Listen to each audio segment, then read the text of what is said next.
Back now less than a month away from the election, and today new polling for big races here in New York. In the U.S. Senate race, longtime Democratic incumbent Senator Chuck Schumer only has a 13-point lead over Republican Joe Pinion when you just look at voters who said they will definitely cast a ballot. His lead is 20 points among all registered voters. It is a comfortable lead, but it's down from what many would have expected. And then the governor's race also seems to be tightening. Democratic Governor Kathy Hochul leads Republican Lee Zeldin by 10 points. She's at 51, he's at 41.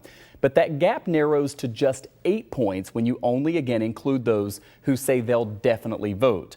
Among that group, Hochul is at 52. It's a number the Marist team, which conducted this new poll, will be watching closely over the next few weeks.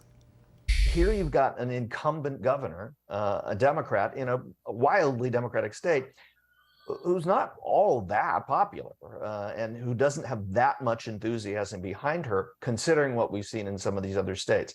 Kathy Hochul's at 52 when we look at the voters who say they are definitely going to vote. There is a lot of wiggle room here. There's a lot of reasons why she should be in a better position than she is in this state right now. Lee talked about him, enthusiasm, the people, the Republicans saying they're definitely going to vote much more than Democrats.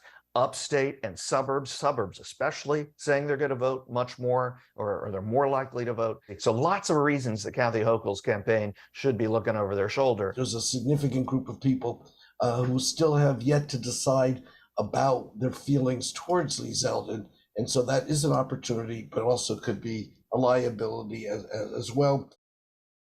Pollsters also asked voters what issues are most important to them. Marist says in surveys all over the country, the top 3 issues have been consistent: inflation, democracy, and abortion. But here in New York State, with this new poll, crime actually comes in third, which explains what we've seen in a lot of the political ads on the GOP side recently on TV. In New York, it's the only state where we see crime as number 3.